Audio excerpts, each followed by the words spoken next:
우리 오늘 성경 말씀은 고린도전서 10장 1절로 13절입니다. 비교적 긴 말씀인데 전반부 말씀인데 고린도전서 10장 1절로 13절 말씀입니다. 신약 성경 274쪽에 있습니다. 고린도전서 10장 1절로 3절 말씀입니다. 한 절씩 번갈아 읽겠습니다.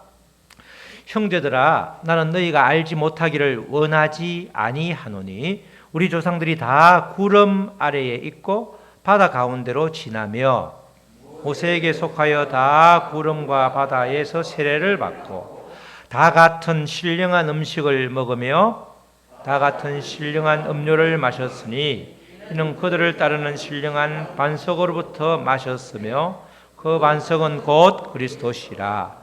그러나 그들의 다수를 하나님이 기뻐하지 아니하셨으므로 그들이 광야에서 멸망을 받았느니라.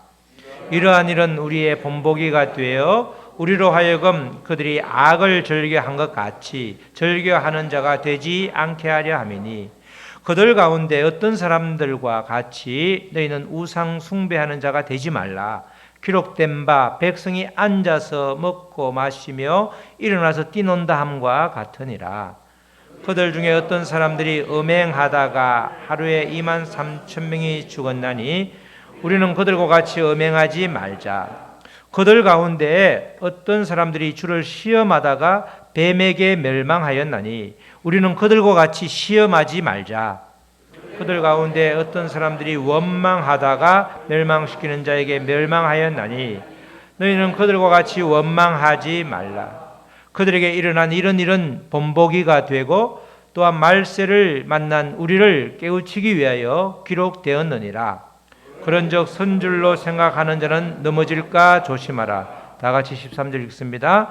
사람이 감당할 시험 밖에는 너희가 당한 것이 없나니 오직 하나님은 미뻐사 너희가 감당하지 못할 시험 당함을 허락하지 아니하시고 시험 당할 즈음에 또한 피할 길을 내사 너희로 능히 감당하게 하시느니라. 아멘. 오늘은 제목이 악을 끊고 주님과 연합하라. 우리 다 같이 한번 따라 하시겠습니다. 악을 끊고 주님과 연합하라. 지금 바울 사도가 고린도라고 하는 교회의 여러 문제를 다루기 전에 먼저 1장에서 아주 중요한 이야기를 하죠. 초심으로 돌아가라 이런 이제 이야기를 하는데 우리가 고린도전서 1장 30절로 31절 말씀을 먼저 보시겠습니다. 너희는 하나님으로부터 나서 그리스도 예수 안에 있고 예수는 하나님으로부터 나와서 우리에게 지혜와 의로움과 거룩함과 구원함이 되셨으니 기록된 바 자랑하는 자는 주 안에서 자랑하라 함과 같게 하려 함이라. 아멘. 교회가 지금 고린도 교회가 분열되고 다툼이 벌어지고 있는데 고린도 교회가 받은 은혜를 생각하면 그 다시금 분열이 이렇게 잠잠해질 수 있다는 거죠. 원래 고린도하고 교회는 어찌 보면 어울리지 않는 단어죠. 고린도라고 하는 도시가 그 로마 제국에서 4대 도시로 인구가 60만 명 되었고 완전히 그냥 성적으로 문란할 뿐만 아니라 그 당시에는 노예 숫자가 훨씬 많았기 때문에 일반 시민들은 노예를 부리면서 할 짓이 없으니까 여러 가지 음행을 포함해서 온갖 악행을 다 저질렀기 때문에 거기에 교회가 세워진다는 것 자체가 기적이죠. 원래 바울이 이렇게 베레아에서 도망치다시피 야반 도주를 해서 아덴을 갔는데 아덴에서 유일하게 교회를 세우지 못했잖아요. 거기서 자기의 지식으로 변론하다가 오히려 실망하고 그렇게 넘어온 것이 고린도인데 그 고린도에서 1년 반을 머물면서 다른 데서는 3주만 머물러도 교회가 설립되는데 1년 반이면 굉장히 단단하게 우리로 말하면 새신자, 제자 교육 포함해서 아주 단단하게 성경 말씀을 잘 복음을 잘 전해서 교회가 단단히 세워졌는데 그 교회가 세워질 수 없는 고린도의 교회가 세워졌고 그리고 그들이 상당히 구원을 받아서 고린도 성도로서 삶을 살고 있었는데 그들이 지금 분열해서 굉장히 그 어려움을 당하고 있는 거죠. 그래서 분열의 원인을 가만히 보니까 분열에 대한 대책을 말해주기 전에 분열을 하는 원인을 보니까 주 안에서가 아니고 주 앞에서 자기 자랑을 하더라는 거예요. 그래서 1장 31절에 주 안에서 사랑하라. 주 안에서란 말이 핵심인데, 주 안에서란 말은 개인적으로 주님과 소통하면서 주 안에서 주님을 자랑하라. 그것이 이제 가장 근본적인 처방이 되는 겁니다. 요 원래 30절, 31절 말씀, 30절은 우리가 예수로부터, 하나님으로부터 나서 예수 안에 있다. 이 말은 예수 그리스도로 돌아가라. 그렇게 복음으로 돌아가라. 그렇게 1장에서 정확하게 그렇게 초심으로 돌아가라고 말을 하면서 구원받을 수 없는 존재들인데 구원을 받았음을 감사하면서 은혜를 다시 회복하라. 이렇게 말을 한 다음에 이제 2장, 3장 쭉 이어지죠. 이어지면서 맨 처음에는 6장까지는 사람 편으로, 글로에라고 하는 사람 편으로 여러 가지 소식을 전했기 때문에 그 소식에 대한 답변을 주었고, 그 다음에 7장부터 끝장까지는 이제 고린도 교회에서 편지를 보냈잖아요. 편지를 보내면서 여차여차한 문제들이 있습니다. 이런 문제들을 어떻게 했으면 좋겠습니까? 라고 했더니 바울 사도가 이 무엇에 관하여는, 어디에 관하여는 이렇게 표현한 것은 전부 다 편지에 대한 답변이고, 그 이전에는 사람 편으로 들린 소문에 대한 답변이었죠. 그러면서 이제 1장과 마찬가지로 특별히 6장에서도 마찬가지죠. 6장에서도 이제 다시금 1장부터 10장에서도 그 앞에 9장까지 7, 8, 9 쭉 문제를 말한 다음에 10장에서 다시 한번 오늘 본문 말씀에서 다시 한번 중간 점검을 하는 겁니다. 그 문제에 대한 개별적인 답변을 하다가 중간에 이렇게 정확하게 근본적인 문제가 해결되지 않으면 한 발짝도 나아갈 수 없기 때문에 고린도 성도들에게 다시 한번 이야기를 하는 말씀이 바로 오늘 10장 1절로 13절 말씀이죠. 주로 2장부터 6장까지 근로의 편에 온 이야기들은 주로 음행의 문제. 음행의 문제가 거기는 아주 일반화되어 있기 때문에 교회 안에서도 음행의 문제가 불거질 정도로. 그죠? 아버지의 아내라고 하면 계모가 되는 거죠. 아버지의 아내를 아들이 취한, 이런 마치 시몬처럼 이런 일도 있었고, 그래서 그런 문제를 치리하고 원래 구약 레위기 말씀처럼 쫓아내고 아니면 죽이고 해야 되는데 그대로 놔둔 것은 그들의 세력, 음행한 그 친구의 파벌이 가문이 엄청난 큰 세력을 이루었기 때문에 지금 분열되어서 한 명이라도 내 편으로 끌어들여야 되는 상황에서 그들을 치리하지 못하는 그런 문제들로 교회가 소위 말해서 썩어 문드러지는 그런 상황이 있었기 때문에 그런 문제들, 또 성도 간의 문제는 교회에서 해결을 해야 되는데, 당시에는 기록을 보면 형사사건은 굉장히 판사들이 아주 공정하게 했는데 민사사건은 뇌물을 주는 쪽으로 판결을 하는, 판결이 굽어지는. 그래서 잠시 후에 이제 세상 종말이 오면 오히려 교회가 세상을 심판하게 되는데, 반대로 성도들 간의 다툼을 교회에서 해결하지 못하고 세상 법정으로 끌고 가는 아주 아이러니한 일 때문에 고민하고 그것 때문에 문제가 생기는 그런 문제들을 이제 근로회가 말을 해주니까 2장부터 6장까지는 거기에 대해서 상세하게 이야기를 하고 있죠. 그리고 7장부터 16장까지는 이제 고린도 교회에서 오히려 바울이 고린도 교회에 편지를 보낸 것이 아니라 고린도 교회에서 이러이러한 문제가 있으니까 어떻게 했으면 좋겠습니까? 왜냐하면 고린도 교회를 1년 6개월 동안 세우고 소위 말해서 초대 목사였기 때문에 자세하게 물었죠. 결혼 문제, 이혼 문제, 또 독신 문제. 또 그 당시에는 전부 다 우상 제물이 대부분 시중에서 파는 고기는 다 우상에 바쳐진 고기들이기 때문에 우상 제물로 바쳐진 고기를 먹는 문제, 우상 숭배의 문제. 또 당시에는 여자들이 다 머리에 두건을 썼는데 두건을 교회에서 벗고 있는 문제. 그런 문제가 여러 외부에서 볼 때는 교회를 두건을 벗고 있는 여자들은 대부분 다 창녀들이기 때문에 교회에 그런 분들이 많다 이렇게 소문이 나니까 그런 문제들, 또 교회가 하나되라고 준 수많은 은사들을 다 자기 자랑으로 여기고 교회를 오히려 분열시키는 그 문제들, 또 부활의 문제, 연보의 문제, 이런 다양한 문제. 오늘날 우리 교회에 있는 모든 문제가 망라되어 있는 교회가 고린도 교회죠. 거기에 대한 답변을 이제 일일이 해주고 있습니다. 사실은 고린도 전서라는 또 후서라는 것은 다 바울 서신이 다 편지이기 때문에 그 당시의 문화로 볼 때는 다 이해하는 이해할 수 있는 편지이기 때문에 이해가 되는 거죠. 문학 작품이 아니라 편지이기 때문에 이해가 되는 그런 문제, 그런 것들이기 때문에 그런 문제를 쉽게 바울의 입장에서 풀어 쓴 것이 이제 고린도전서죠. 특별히 오늘 말씀은 7장, 8장, 9장에 대한 답변을 준 다음에 다시 한번 교회가 분열되지 않도록 근본적인 치유책을 다시 한번 제시하고 있는 말씀이 오늘 말씀입니다. 오늘 전반부는 교회 내 분쟁에 대해서 근본적인 처방이라고 할 수 있는데 이제 구성이 이렇게 되어 있죠. 1절로 5절까지는 출애굽 당시의 이스라엘 역사를 말합니다.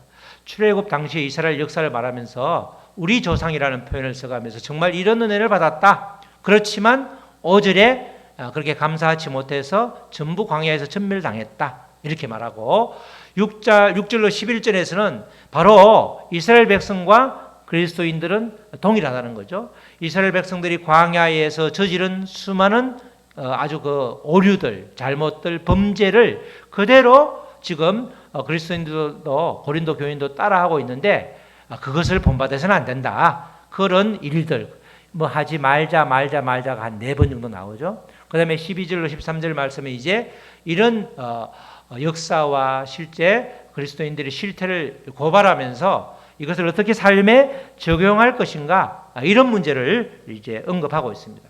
그러니까 10절로 13절 말씀은 10장 말씀은 이 고린도 교회에 대한 여러 가지 문제에 대한 대답이 아니라 그들이 아주 기본적으로 근본적인 원칙을 제시함으로써 이제 교회가 정상적으로 다시 회복되기를 바라는 마음에서 다시 한번 1장에 이어서 10장에 한번 큰 원칙을 말해주고 있습니다.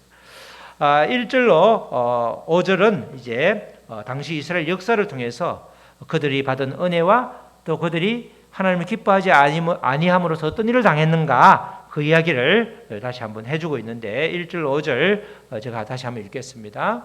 형제들아, 바울이 그렇게 아주 엉망진창으로 지금 애를 먹이고 있는데도 변함없이 형제들아 그렇게 부르죠. 형제들아, 바울의 본심을 말해주고 있죠. 나는 너희가 알지 못하기를 원하지 아니하노니. 이런 말투는 법적인 용어로 많이 쓰죠. 이정부정이니까 너희들이 꼭 알았으면 좋겠다. 꼭 알았으면 좋겠다. 뭘요? 그 다음에 우리 조상들이 다 구름 아래에 있고 바다 가운데로 지나며. 지금 구름 기둥 바다 다 지금 출애굽의 이야기를 하고 있죠. 그러면서 2절에 특별히 1절에서는 사실을 이야기해 주면서 2절에서는 모세가 바울이 해석을 해주고 있죠. 모세에게 속하여 다 구름과 바다에서 세례를 받고 홍해 사건을 세례로 정확하게 이야기하고 있습니다. 모두가 다 조상들이 이스라엘 백성들이 다 동일한 날짜에 세례를 받았다는 겁니다. 우리가 홍해 사건을 보면 애굽에서 보면 물속으로 들어가죠. 물속으로 들어간다는 건 죽음을 의미하고 맞은편에서 보면 다 물속에서 나오잖아요. 뭘 말하죠? 부활을 의미한다는 겁니다. 그러니까 바울은 이 홍해 사건을 세례로 이렇게 해석을 하면서 세례라는 것은 그때나 지금이나 예수 그리스도와 연합하는 거기 때문에 예수 그리스도와 연합해라. 하나님과 연합해라. 그 사건을 우리가 받지 않았느냐. 동일한 날 동일한 세례를 받았으니 얼마나 정말 은혜롭냐. 구원을 받은 거죠. 원래 구원은 유월절 어린 양의 피로 받았지만 이 세례 홍해 사건은 구원받은 표죠. 우리가 전부 예수 그리스도를 고백함으로써 구원을 받았지만 세례를 받기 전에는 하나님의 백성이 아닌 게 아니라 세례는 이제 온전히 하나님과 연합하겠다. 예수 그리스도와 연합하겠다. 예수 그리스도와 함께 십자가에 못 박혀 죽고 다시 3일 만에 부활한 그 예수님과 함께 온전한 하나가 되겠다. 그게 세례잖아요. 그렇게 모든 백성들, 이스라엘 조상들이 그렇게 세례를 받고 다 같은 신령한 음식을 먹으며 만나를 먹은 거죠. 광야에서는 도저히 음식이 내려올 수가 없는데 구할 수가 없는데 그 많은 200만 명이 넘는 그 백성들이 다 같이 신령한 음식을 먹으며 지금 계속해서 뿌리가 하나다. 분열을 할 이유가 하나도 없는 거죠. 우리가 분열을 할 이유가 하나도 없는 게 뿌리가 같다고 그러면 우리가 먼저 마음이 열리잖아요. 그 이야기를 좀 하고 있는 겁니다. 자, 4절에 다 같은 신령한 음료를 마셨으니 반석에서 물이 나왔으니까 다 같이 물을 마신 거죠. 근데 이는 또다시 바울이 해석을 합니다. 4절까지는 뭐 음료를 마시고 만나를 마시는 것은 있었던 사실인데 그것을 해석하기를 그들을 따르는 신령한 반석으로부터 마셨는데 그 반석은 곧 그리스도시라. 신약 시대의 바울이었기 때문에 구약을 해석하면서 출애굽기를 이렇게 출애굽기 역사를 말하면서 그 당시에도 그리스도가 있었다. 그러니까 우리가 성부, 성자, 성령이 항상 우리가 구약 시대에 있었던 거죠. 예수 그리스도의 우리가 여호수아에 나오는 여호와의 사자 그런 부분을 해석할 때 어려운 부분이긴 하지만 그리스도의 나타나심이다 이렇게 말하는데 여기서 신령한 반석 그러니까 결국 그리스도시라. 그리스도로부터 같은 육체적인 그런 생명도 구했고 영적인 생명도 그리스도부터 나왔다는 걸 강조를 하는 겁니다. 그런데 이런 은혜를 받았는데 그러나 그들의 다수를 하나님이 기뻐하지 아니하셨으므로 그들이 광야에서 멸망을 받았다. 결국 여호수아와 갈렙을 제외한 나머지 모든 20세 이상 됐던 그 사람들은 다 그렇게 광야에서 초계와 같이 사라졌다. 그 이야기를 지금 하고 있는 거죠.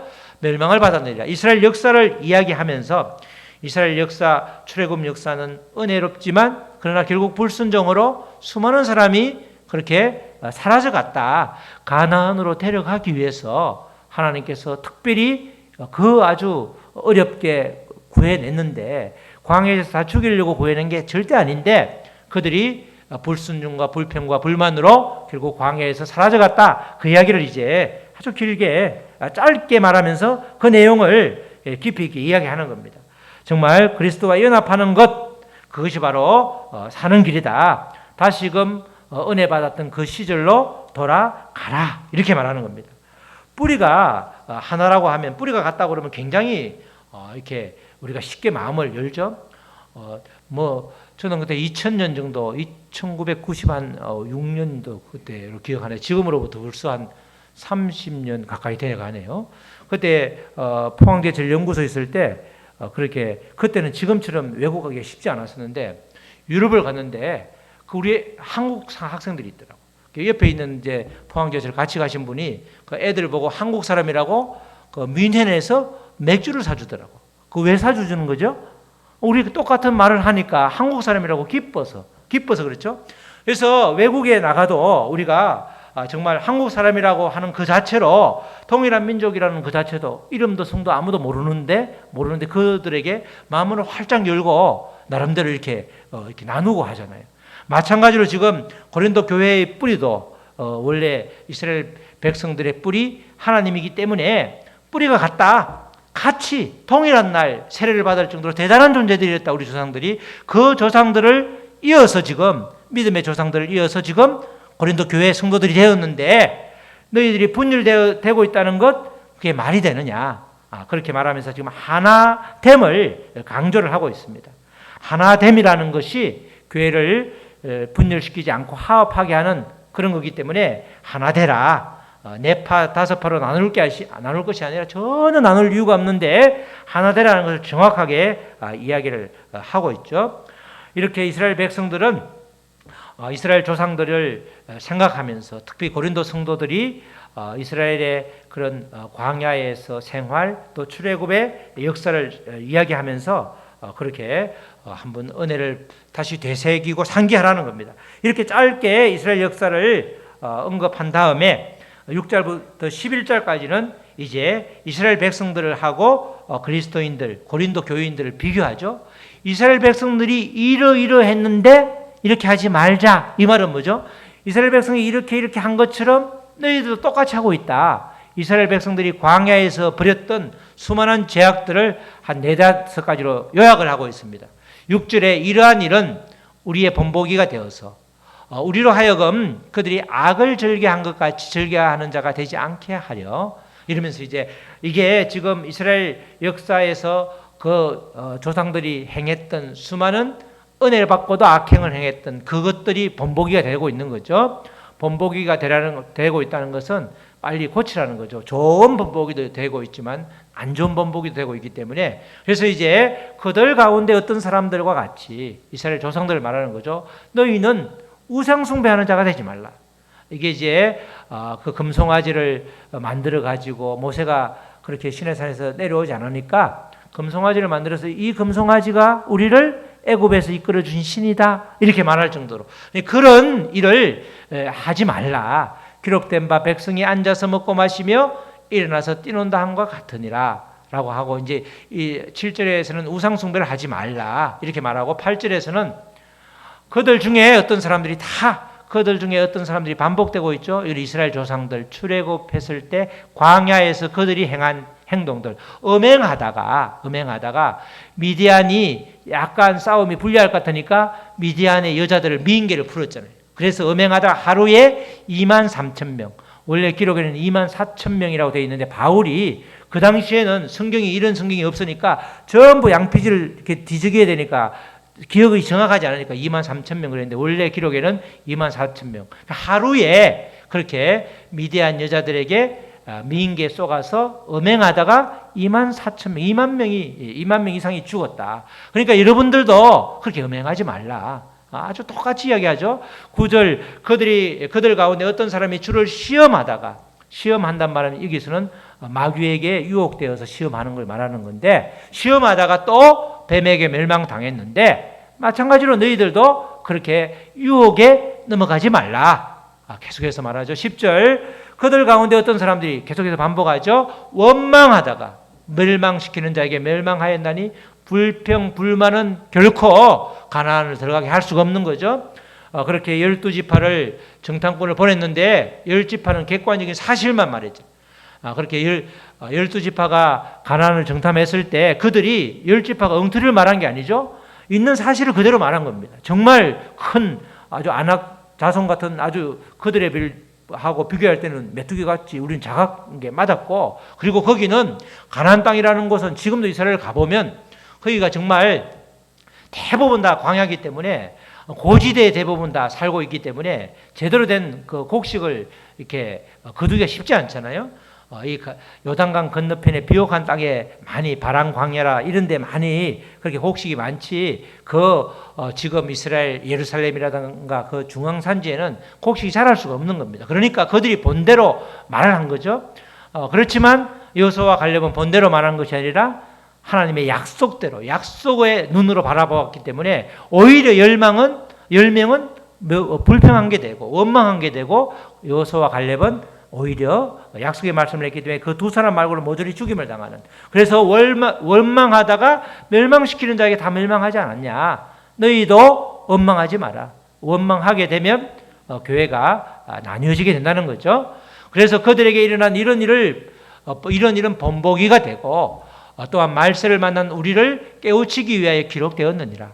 성경에 이렇게 구약 성경에 기록된 이 말씀이 결국은 좋은 것만 기록한 것이 아니라 정말 험하고 어렵고 아주 곤란한 공경을 당한 일까지 죽임을 당한 일까지 다 기록해 놓은 것은 말세를 만난 우리 지금 바울은 임박한 종말이라 곧 자기가 죽기 전에 예수님이 오신다는 생각을 철석같이 이렇게 믿고 있었기 때문에 이제 얼마 안 돼서 주님이 재림하시는데 그럴 때 우리를 깨우치기 위해서 이렇게 미리 기록하였다 이렇게 이제 이야기하는 겁니다.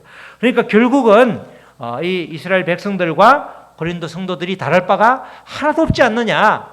그들의 결과가 그들이 악행을 저지른 결과가 악행을 끊지 못한 결과가 곧 가나안 땅에 들어가지 못하고 광야에서 죽임을 당하지 않았느냐. 그것을 보라는 거죠. 분열의 결국을 말씀이 보여주지 않느냐. 정확하게 그것을 기억하라는 거죠. 이런 모습들이 고린도 교회의 모습이자 오늘날 우리들이 속한 교회의 모습이기도 한 것입니다. 온전히 교회가 하나가 되어서 정말 그 형제 자매들의 아픔을 만져주고 그 다른 사람의 일이 나의 일처럼 이렇게 최율의 은사가 와서 하나가 되면 어려울 게 없는 거죠. 이렇게 바울 사도가 고린도 성도들에게 이렇게 살면 똑같은 문제가 생기니까 이제 분열을 멈춰라. 그 이후에 이제 교회가 어떻게 질서를 바로잡아 갈 것인지에 대한 이야기를 또 11주부터 계속 하잖아요.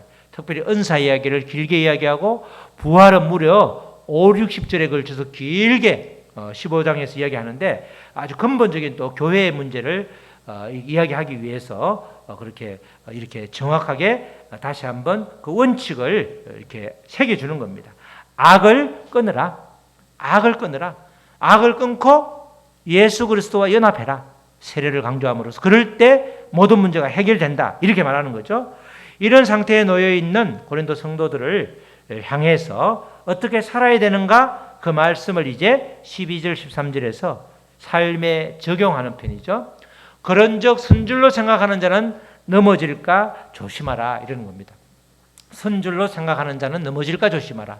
우리가 구원파는 항상 구원받은 날짜를 말하죠. 구원받으면 끝이기 때문에 그 다음에 구원받고 난 이후에는 회개가 별 필요가 없는 겁니다. 회개가 별 필요가 없는 거죠. 구원파는 그렇게 주장을 합니다. 그러나 우리 정통적인 하나님을 믿는 사람들은 그렇지 않죠. 구원이 모든 것을 보장해주는 안전장치가 아니라는 겁니다. 그죠? 구원 이후에 계속해서 우리가 성숙돼 가는 과정이 필요한 거죠. 그래서 선줄로 생각하는 자는 우리가 구원받아서 끝이다. 이스라엘 조상들처럼 우리가 선민으로서 우리가 애굽에서 우리만 뽑혀서 나오지 않았냐. 우리 장자들은 아무도 죽지 않았고 이게 특별히 뽑힌 민족으로서 우리는 하나님의 백성이다. 그것만 내세우지 말아라는 거죠. 특별히 은혜를 받았다고 자만한 결과 모조리 광야에서 죽임을 당하지 않았느냐. 그러니까 누구든지 넘어질 수 있다.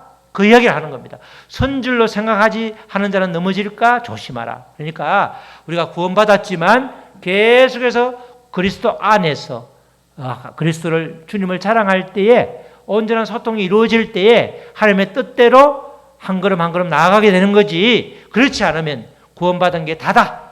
뽑힌 특별한 은혜를 받은 백성으로서 나는 대단한 존재다. 그렇게 끝나서는 안 된다는 겁니다.